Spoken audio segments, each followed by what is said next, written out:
Okay, thank you again for joining today to this charity webinar. I am Marco Di Girolamo from Hewlett Packard Enterprise. We are one of the members of the project consortium who is developing the charity project.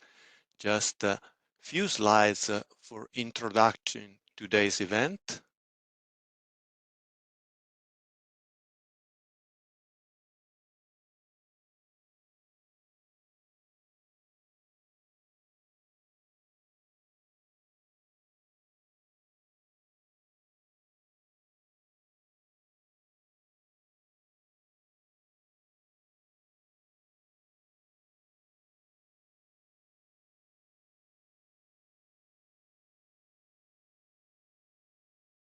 Sorry, I probably am sharing the wrong screen. Okay, so welcome to this webinar from the Charity Project. Again, today we will speak about a couple of technology components that Charity is developing, dealing with storage, resource management, and in general predictive resource management. The presentation will be provided by Antonis Makris and Theodoros Theodoropoulos from the Harokopio University of Athens.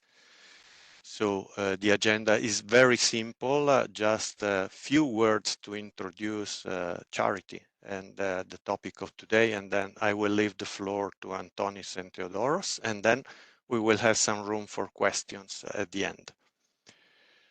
So Charity is a consortium made up by 14 partners from different European countries, encompassing industrial partners, small or larger, encompassing some academic partners and a number of developers and providers of services based on immersive technologies that are the core actually of Charity Project, meaning augmented reality, virtual reality, and holographic technologies.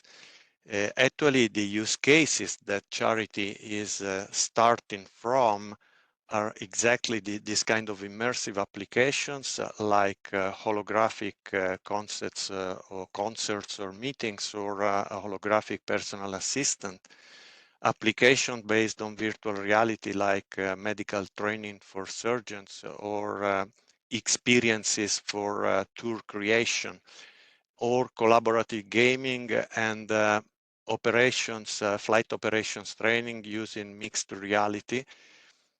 All these applications have in common some particular requirements that are mandatory to be respected by the applications in order to keep a proper user experience.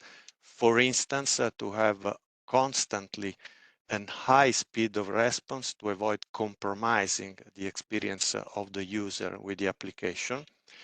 And the objective of Charity is to leverage the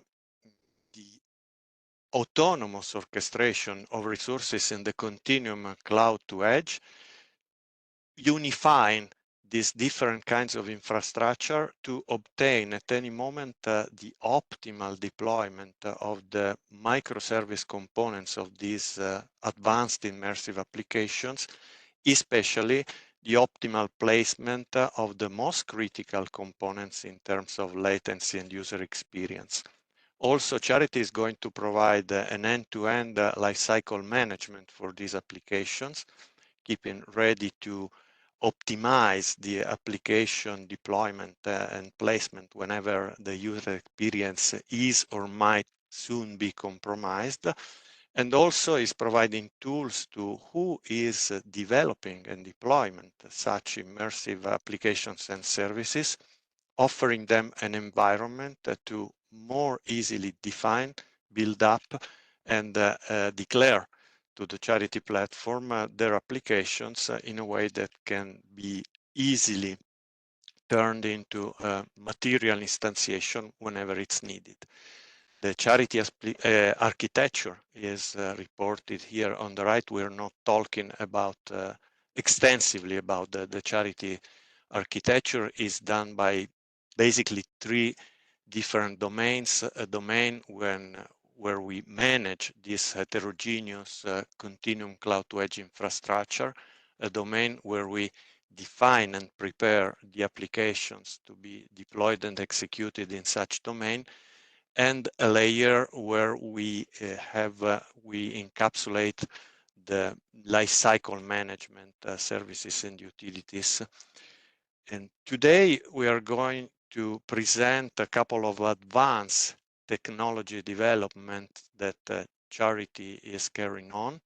The first one is a lightweight storage framework specifically designed and studied to support edge computing infrastructures and to concur to achieve the main goal of Charity.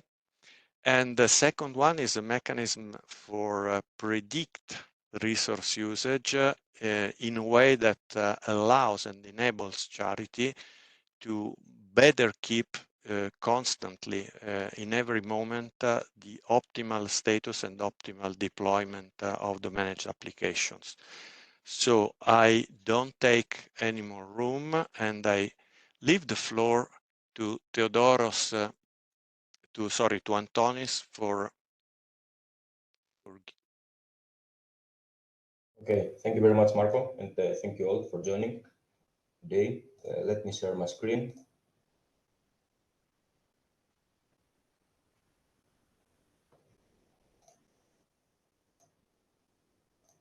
Do you see my screen? Yes. Okay, thank you very much. My name is Antonis Makris. I'm a postdoc researcher at the Kharkov University of Athens, and today I will present a framework for the efficient storage and caching for XR applications. So XR stands for extended reality and is a complex term that combines all real and virtual related environments and human-machine interaction via special devices. It consists of virtual, augmented, and mixed reality technologies. From a network standpoint, these XR services define a new class of services where the best effort and simple traffic differentiation approaches are insufficient to meet the strict requirements, which are the ultra-low latency, extremely large bandwidth, and huge data processing power.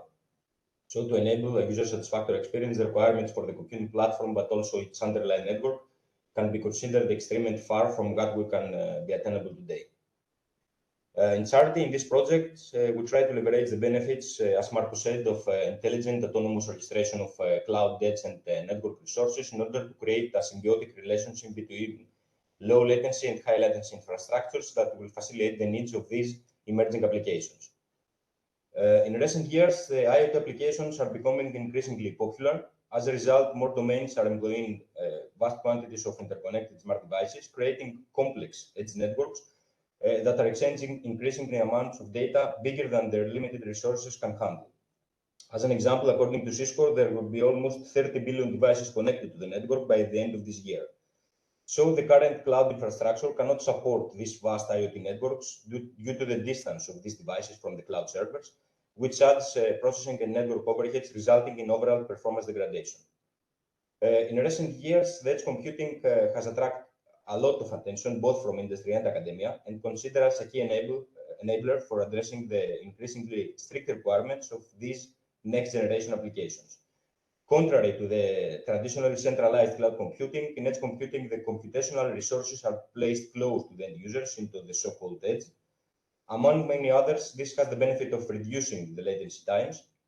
Moreover, by placing resource-rich nodes in close proximity to mobile or IoT devices, edge computing offers more responsive services along with higher scalability and availability. In addition, edge computing significantly reduces the amount of data in transit towards remote clouds and enables data processing near the data sources, ultimately expanding the possibilities for more delay-sensitive and high-bandwidth applications that would be not feasible using cloud and far remote processing alone. One of the main challenges in the development of applications at the edge is the efficient data sharing between the nodes, between these edge nodes, and it can be accomplished either using individual application frameworks or through an external storage service. However, implementing an efficient edge storage system is challenging due to the distributed and heterogeneous nature of the edge and its limited resource capabilities. So our objective in this project, in the Charity project, is to implement a distributed edge storage framework spread across heterogeneous edge and cloud nodes.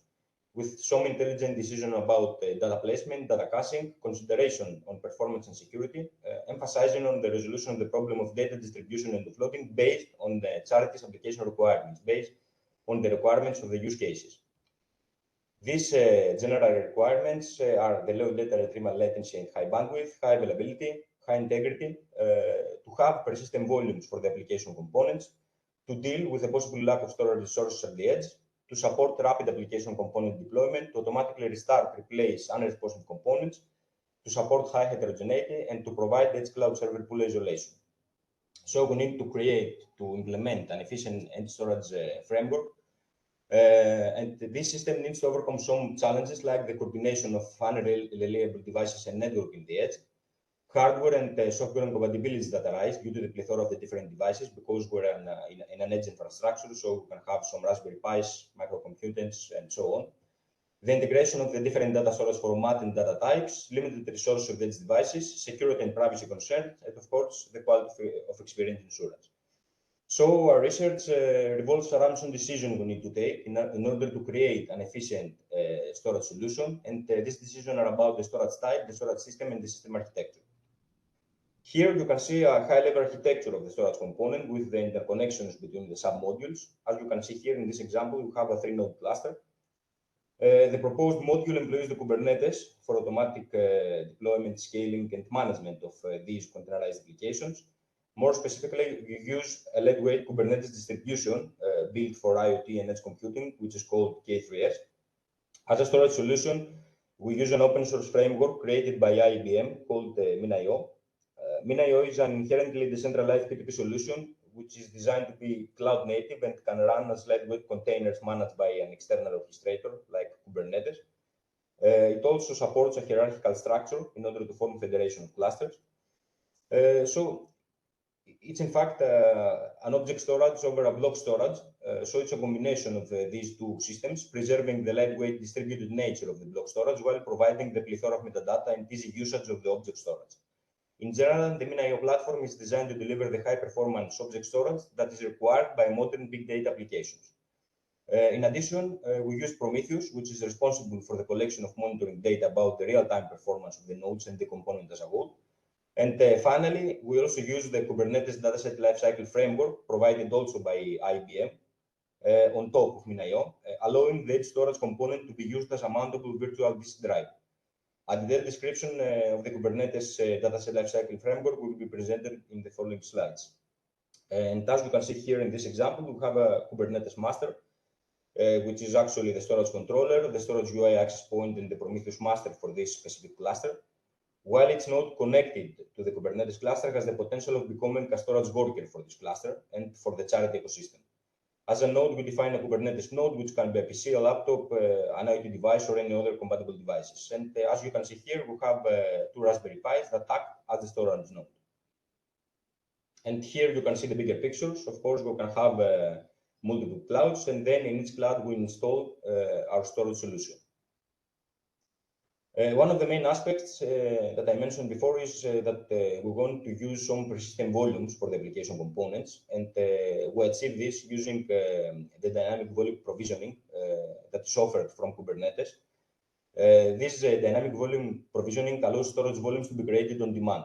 Without it, the cluster administrators or the users have to manually make calls to their cloud or the storage provider in order to create new storage volumes, and then to create the persistent volume object to represent them in Kubernetes. Persistent volume is an object specific to Kubernetes, and is actually a piece of storage in the cluster that has been either provisioned by administrator using dynamically provisioning or using storage classes. This is the overview of the node and pod inside the Kubernetes. A node is a worker machine in Kubernetes. Then we have the pods that are the smallest deployable units of computing. A pod is a group of 1 or more containers with shared storage, network resources, and a specification of how to run the containers. Of course, a node can have multiple pods, and the Kubernetes control plane automatically handles scheduling the pods across the nodes in the cluster. So, which is the procedure in order to use persistent volumes for storage inside the Kubernetes? And the first step, the cluster administrator creates a persistent volume. Then the user or the cluster administrator creates a persistent volume claim that is automatically bound to a suitable persistent volume. A persistent volume claim is something specific in Kubernetes, and it's actually a request for storage, which is made by binding the persistent volume claim to a persistent volume. And then in the last step, the user creates the code that will use this persistent volume claim for storage. And this is an example. As you can see here, we have some configuration files. In the first step, we have a persistent volume configuration file that specifies the volume host path. It also can specify, for example, a specific size. And then it defines the storage class name, which will be used to bind the persistent volume claim request to this persistent volume. In the next step, the user creates the persistent volume claim. Pods will use these persistent volume claims to request physical storage. As you can see here, for example, you can create this claim that requests a volume of at least 3 gigabytes and can provide read-write access for at least one node. After you create this persistent volume claim, the Kubernetes control plane looks for a persistent volume that satisfies the claim's request. So if the control plane finds a suitable persistent volume with the same storage class, it binds the claim to the volume. And in the last step, the user creates the pod that will use this persistent volume claim as a volume.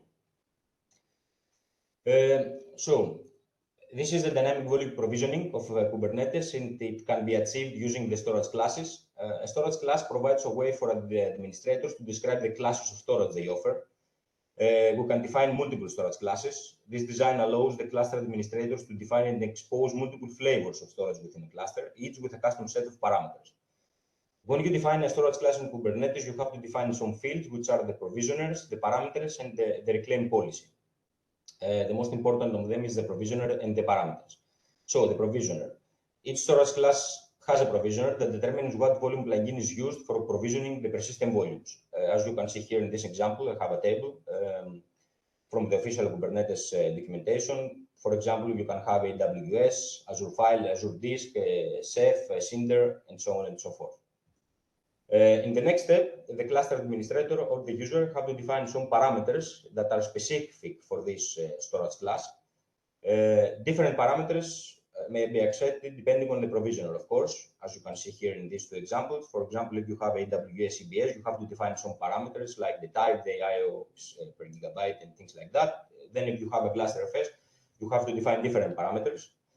There can be at most more than 500 parameters defined for a storage class. So even if this procedure seems to be straightforward, as you can see, it's a little bit difficult and a little bit tricky because the cluster administrator or the user have to know exactly the provisioner that will be used, and then depending on each provisioner, it have to define and set all the parameters for these different provisioners.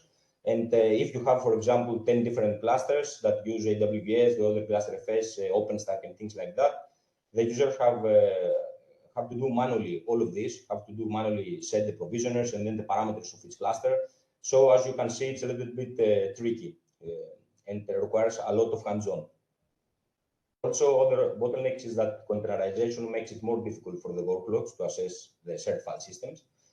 Then users are burdened with configuring and optimizing the data access. And of course, you can have multiple data sources, local, in edge, and cloud. So how we'll solve this? We solve this using a framework called the Dataset Lifecycle Framework, which enables transparent and automatic access to remote data sources via a mount point within their containerized workloads. So it's a framework which is aimed to improve usability, security, and performance with a high level of construct called Dataset. Dataset is implemented as a custom resource definition in Kubernetes. In other words, each dataset is a pointer to an existing remote data source, and it is materialized automatically as a persistent volume claim object. So the DLF takes care of making the data available to the application in the way the application expects it. For example, if the data source is an NFS, it will get mounted at the correct location. If we have a bucket in a cloud object storage, like the MinIO, the access credentials and the endpoint will be injected to the containers as environmental variables or mounted in the file system. And here you can see a real example. We have this dataset object, this dataset custom resource definition, which is a reference to a storage. The DLF, this framework, is completely agnostic to where and how a specific dataset is stored, as long as the endpoint is accessible by the nodes within the cluster. So the user can specify the type of the remote data storage. For example, here you have the type cloud object store, and some mandatory fields are the endpoint, that must be a reachable address from the Kubernetes node. Then we have the bucket, which creates a one-to-one mapping relationship between a dataset object and the bucket in a cloud object store. And then we have to give some credentials. This is the first step to add the custom logic to the Kubernetes cluster. Then we need to have a component that has embedded the domain-specific application logic for the custom resource definitions. So in other words, we need a component which reacts to the various events which are part of the lifecycle of a custom resource definition, and I mean the creation or the deletion, and to implement the desired functionality. For this reason, we use the operator SDK tool provided by Apache, which provides the necessary tooling and automation to assist in the development of these components. So, as I said before, the way to provide access to a data source running for an application running in Kubernetes is via the persistent volume claim. So, a persistent volume claim is linked to a specific storage class corresponding to the underlying storage mechanism. However, there are cases where we need to provision new volume types because Kubernetes supports some volume types, but not all, of course. Fortunately, the Kubernetes has adopted the container storage interface that facilitates the introduction of volume plugins, of new volume plugins, without the need of modifying the core of Kubernetes itself. So, in our case, this framework maintains an open source implementation of CSI-based volumes for S3. Also, the MinIO is based on S3. When a new dataset is created, the operator creates a new persistent volume claim with the corresponding storage class and the Kubernetes secrets in order to store the access credential for this new dataset. Then this pair associated with a particular dataset is passed to the CSI S3 implementation, which provides a mount point as a way for any pod to consume the dataset. For now, we have to create the dataset, and then we have to create the user, have to create the persistent volume claim, and then the pod in order to consume this persistent volume claim. But with this framework, we move one step forward. With the DLF, the only requirement from the user or a cluster administrator is to annotate the pods according to their convention, and then the dataset will become available to the pod via mount point. And what I mean that you have to create the dataset custom resource definition with the endpoint and the bucket and the things I mentioned earlier, and then the user have to create immediately the pod that will consume this persistent volume claim. So as you can see here, it's very straightforward. The user does not need to know about the provisioners and the different parameters and things like that. It's much easier in comparison with the Kubernetes official implementation. And here you can see the different components. So the user creates a dataset object. We have the operator SDK that always watches about the deletion or the creation of a new dataset, and then this dataset is binded to a volume. Then the user creates a pod, and we have another component called pods admission controller that monitors the creation of pods which use dataset and decorates them on the fly with the appropriate volumes and volume mounts. And then the user creates the pod that will consume this dataset. And here you can see in an abstract view all the architecture. We have the user creates the dataset. We have the operator SDK that monitors the creation or the deletion of this dataset. Then the user creates the pods, and then these pods are deployed inside the Kubernetes cluster.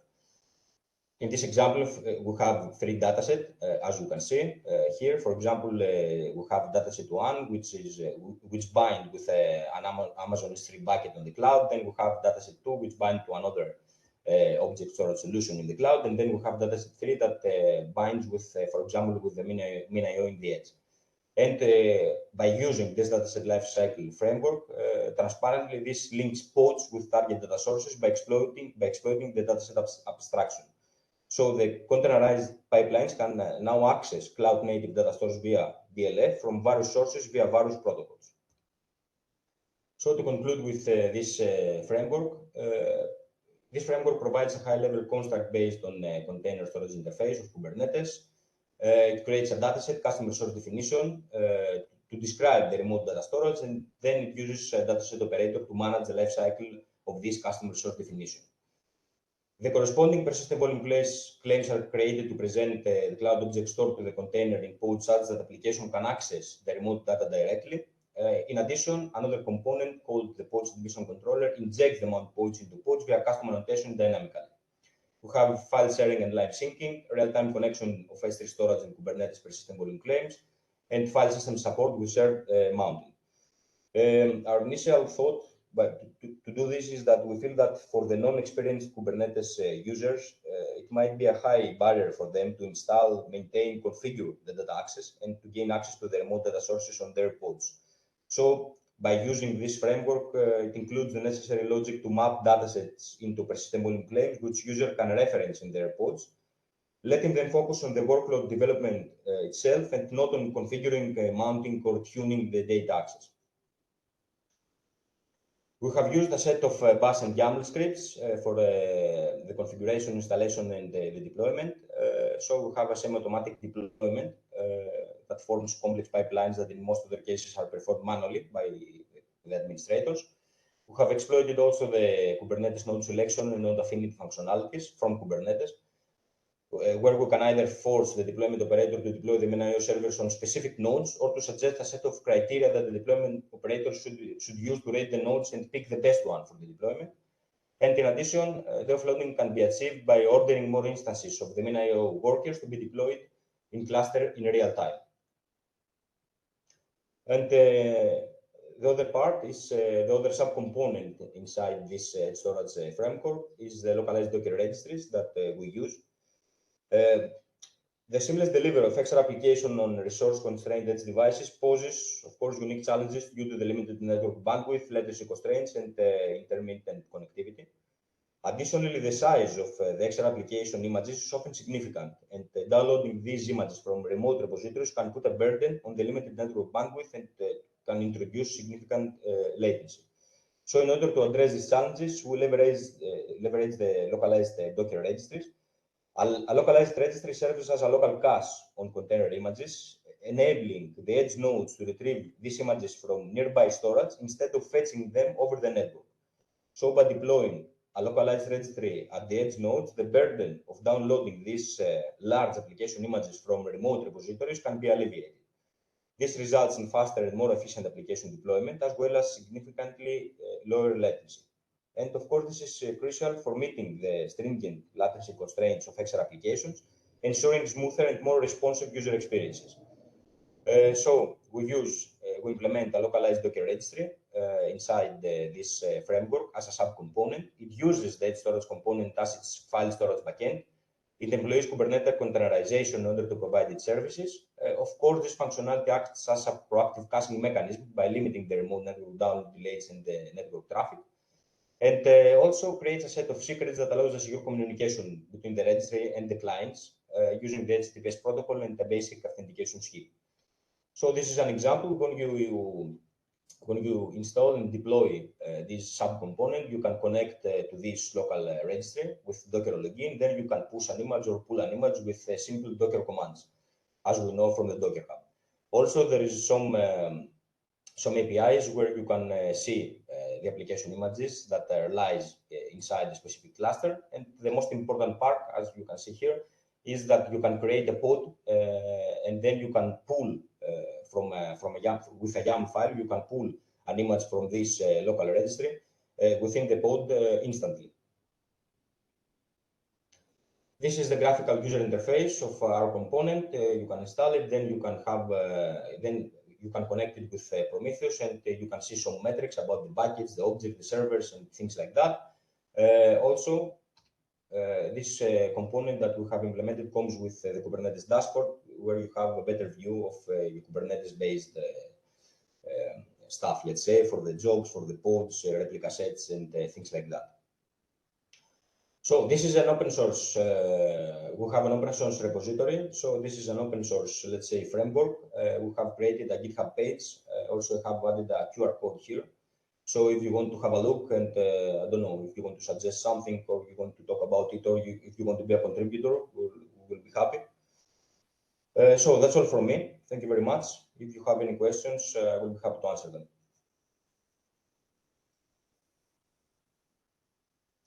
Thank you, Antonis. I ask everybody to keep your questions stored still for a little bit. Okay.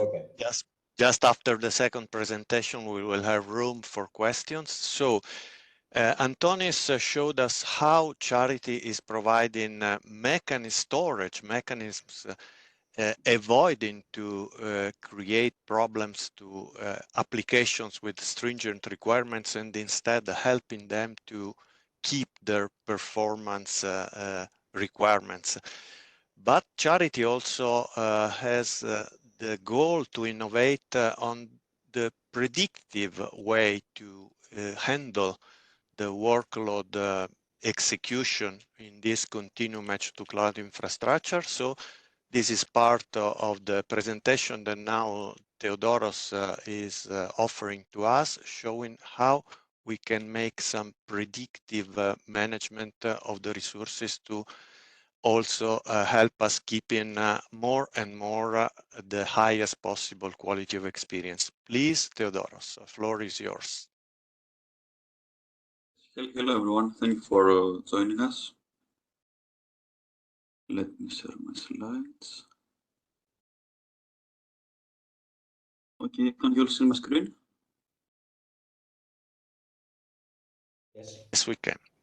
Yeah, great. Okay, my name is Theodoros Theodoropoulos. I'm a PhD candidate at Harokopou University of Athens.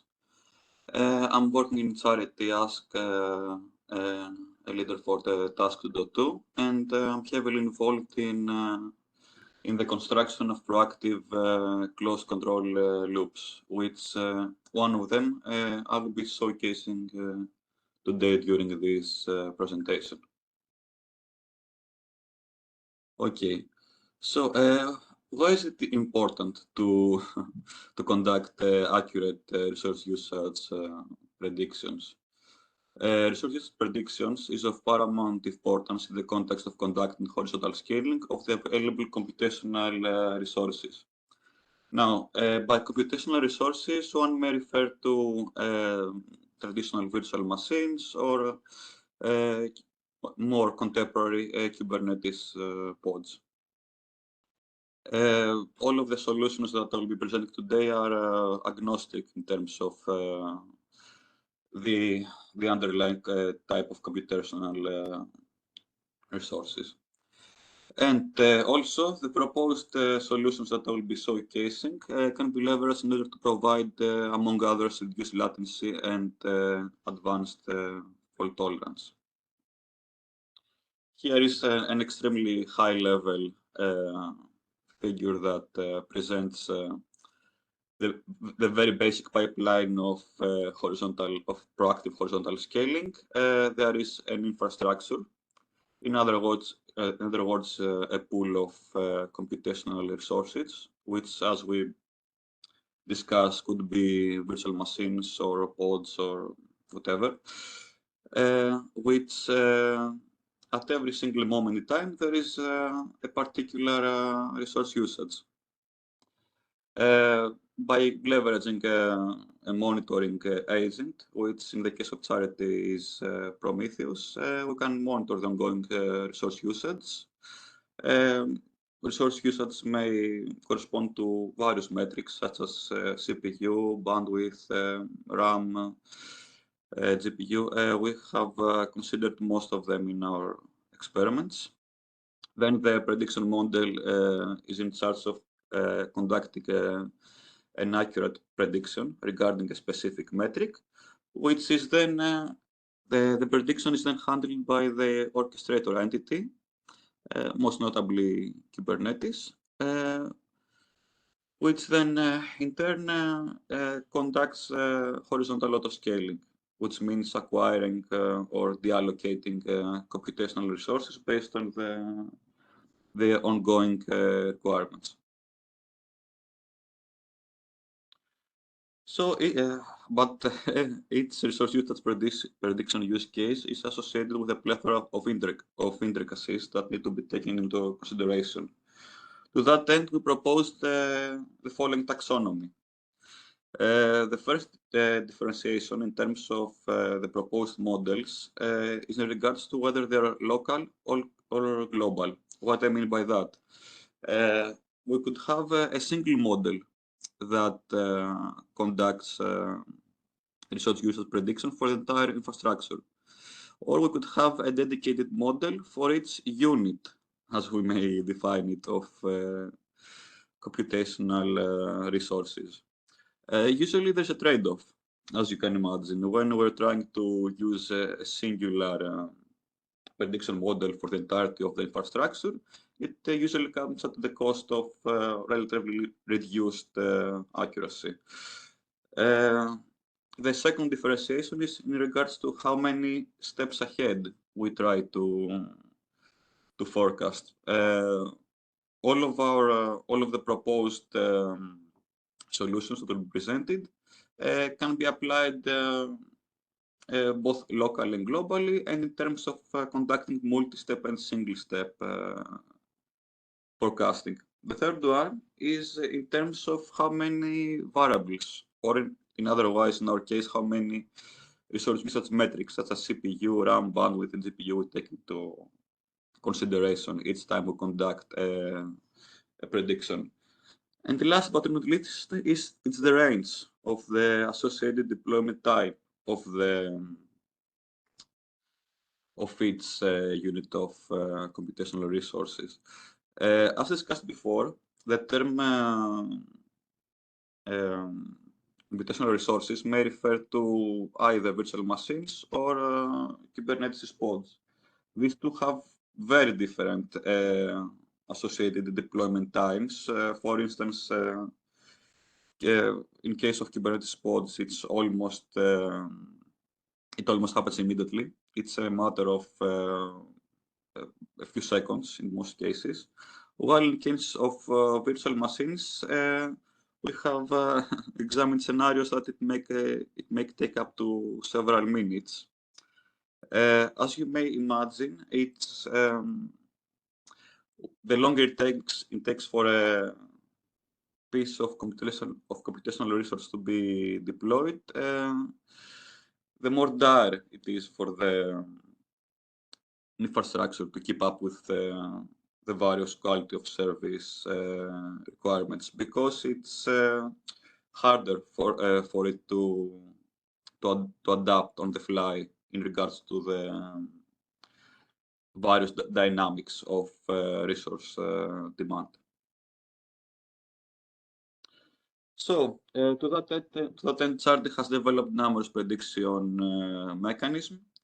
If I recall correctly, we have examined over 40 deep learning models and statistical time series forecasting methods. And we managed to produce, in the frame of Charity, 3 novel ones that managed to surpass the numerous peer competitors that we examined. The first one is a double-tier neural network. The first one is the hybrid encoder-decoder. And the last one is the GCN LSTM. These models were examined in terms of their actual efficiency in the context of performing accurate predictions, their overall effect on the edge cloud infrastructure in terms of latency and throughput-related metrics, and fault tolerance-related metrics. The architectures and experimental results that will be showcasing correspond to 6 of our latest publications, if I recall correctly. So the first one is the double-tier neural network. In this case, we attempted to handle the conflict between the local and the global prediction model paradigms in a somewhat elegant manner. As you can see, there are 2 inputs for this model. The first one is dedicated to the CPU consumption in terms of a singular virtual machine, while the second one, the second input of the prediction model, receives as input the ongoing CPU usage of the entire infrastructures. That means of numerous other virtual machines aside from the one that is being used as input in in the first input. In our experiments, we considered that the computational infrastructure consisted of 20 virtual machines in total. And in regards to the experimental results, we examined our proposed model against a reactive. Just to mention, the formation model was used in the context of conducting horizontal autoscaling, and we compared against a reactive approach, which obviously conducts reactive horizontal scaling. The standard Kubernetes scaling approach, which is based on a specified algorithm that Kubernetes leverage. And we examined three distinct task of loading methods, min, max, min, and round robin. As one can see, the intelligent or otherwise our proposed approach managed to outperform Kubernetes and the reactive one at almost every metric examined. That includes the throughput. So that means that our proposed approach provided higher throughput, which means that more tasks can be processed during the times of high traffic, let's say, or resource demand. Managed to provide reduced latency, reduced average execution time, and it generally managed to outperform the other approaches. The only exception was in regards to the number of computational resources that were associated. In other words, this particular model overestimated a little bit its in terms of its predictions, which resulted in producing, in requiring, if I recall correctly, 4 or 5% more computational resources when compared to the reactive approach, and 2% more computational resources when compared to Kubernetes. During the last slide of this presentation, I'll be showcasing how we solved this issue. And again, the same model was examined in the context of providing fault tolerance capabilities. The metrics examined were mean time to failure and mean time to repair, and the reliability and maintainability, which are the most notable metrics in terms of fault tolerance. As one can see, in regards to all of them, the higher they are, the better, except for mean time to repair. This one, the lower it is, the better it is. Again, as one can see, our proposed solutions managed to outperform the reactive one. RFT is the reactive fault tolerance, and IPFT is the intelligent proactive fault tolerance. Our next models heavily rely on encoder-decoder topology, so it may be useful to give a basic definition of what an encoder-decoder is. An encoder-decoder is a neural network topology that is based on sequence-to-sequence modeling. In other words, it receives as input. It receives a certain input sequence of a specified length, and managed to learn how to map it to a specific output sequence of another length. This is a very basic example of how such an encoder-decoder model may be leveraged for conducting horizontal scaling. Again, maybe we should move to the next one.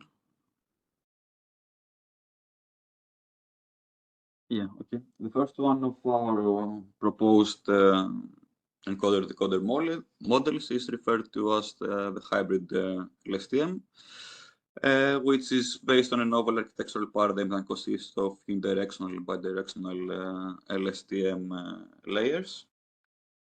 On the figure, we can see how the quite detailed architecture that explains how this model can be leveraged in order to provide advanced fault tolerance characteristics via proactive horizontal autoscaling. Maybe one notable thing that may be discussed here is that in this approach, which is tailored to conduct multi-step forecasting, which means that it creates predictions regarding multiple time steps in the future. We managed to introduce two additional mechanisms that we devised, the matching mechanism and the stabilizing mechanism, which are able to provide a more fine-grained control in terms of the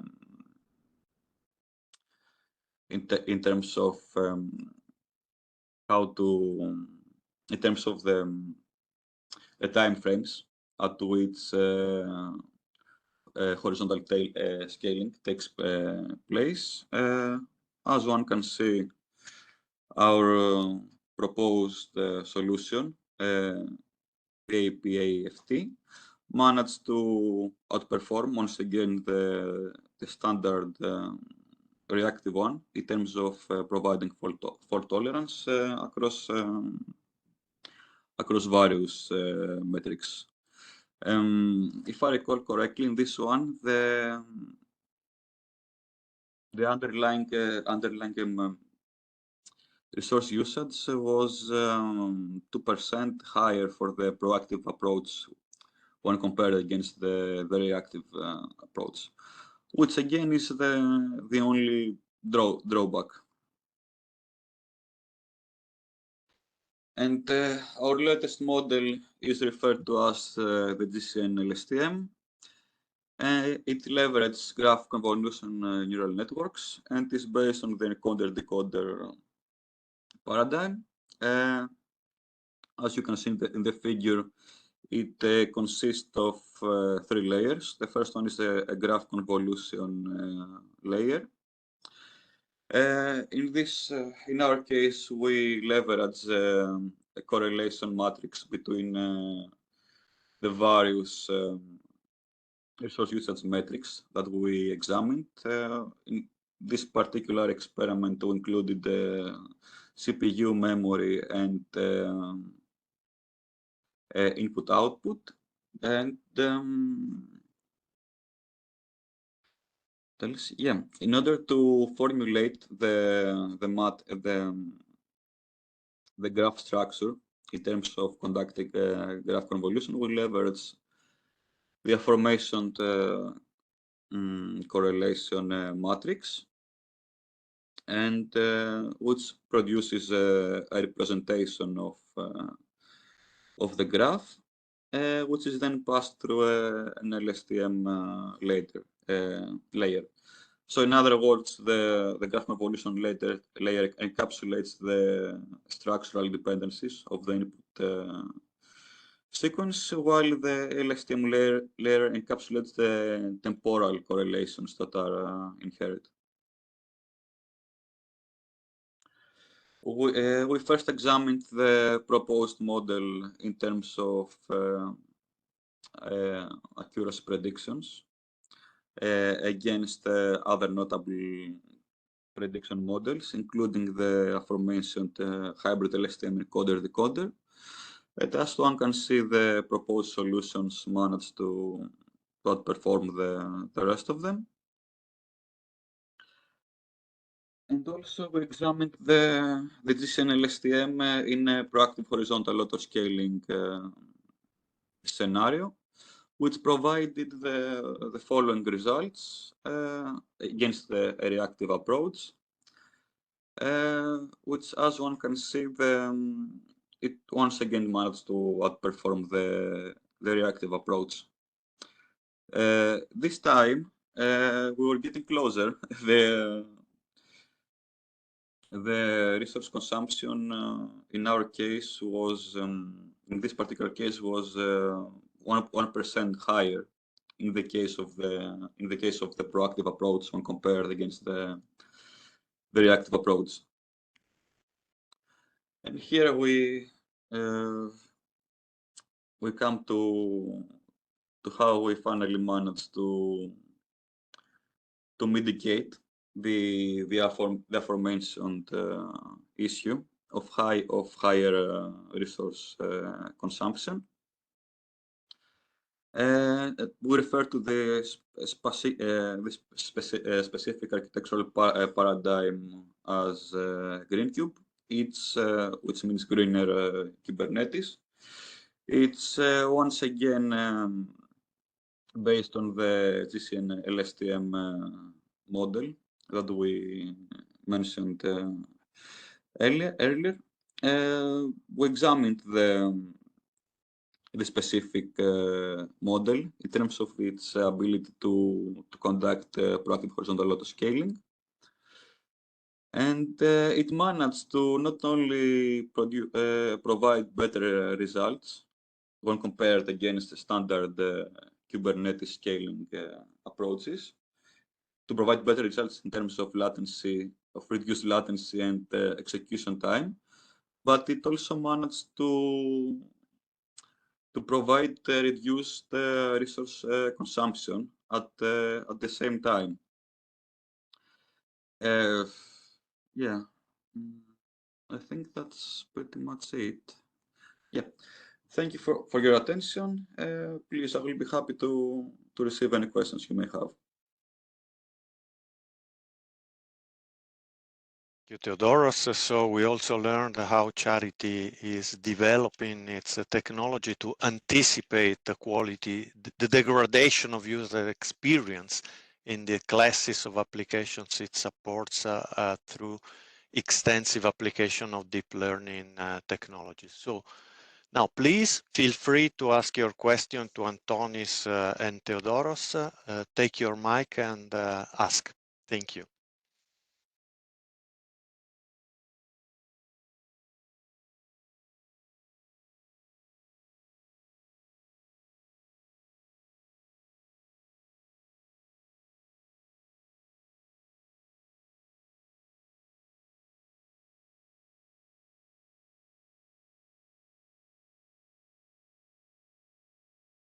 Hi, this is Pooja here. My question is to Theodoros. I would like to know how quality of decisions in the architecture make an impact on quality of experience.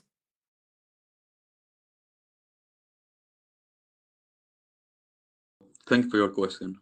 For example, in the case of fault tolerance, as you may be aware of, there are various definitions of fault tolerance. The one we examined the most was that a fault occurs each time there is a certain threshold in terms of latency is surpassed. In the case of Charity, which, as we have already discussed, it's critical to establish low latency in order to, to maintain the immersive experience of XR applications. The proposed models could provide a reduced number of faults, or otherwise to guarantee that there will be less instances that latency surpasses a certain threshold. And on top of that, it could guarantee that each time a fault occurs or latency surpasses a certain threshold, the system will be able to reconfigure itself in a state of stability faster.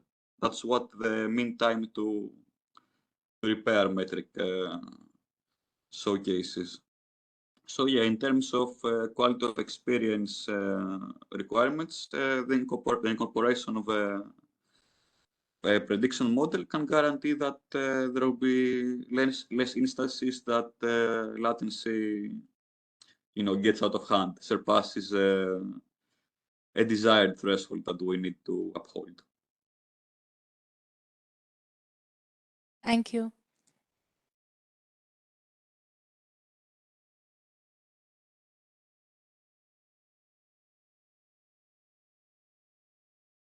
Questions?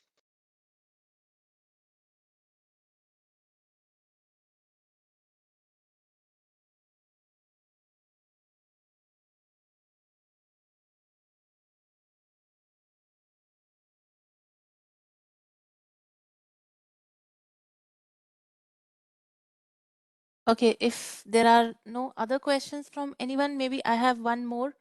I would like to know, to build the predictive model, what is the amount of data that is needed?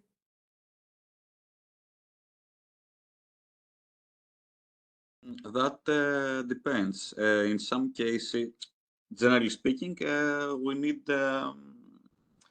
thousands of training instances or time steps. For example, in our simulations, we considered durations of 1 month. So, out of which the model take as input several time steps, each of which corresponds to, if I recall correctly, 1 or 2 minutes. So yeah, it requires quite a bit of data to be trained.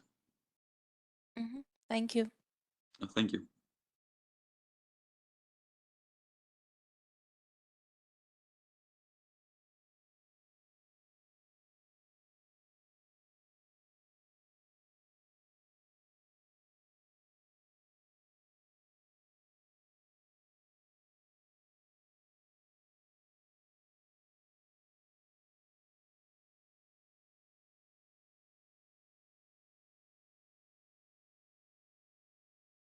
Okay, if no more questions, we can close the webinar now. Many thanks to Antonis and Theodoros for their exhaustive and very interesting presentations. Now we are going to stop the recording. We thank all the audience, all of you, for having joined us today, and look forward to see you again in the next events hosted and organized by the Charity Project. Thank you again, and have a nice afternoon. Thank you, everyone. Thank you Bye-bye. very much. Thank Bye-bye. you. Bye. You all.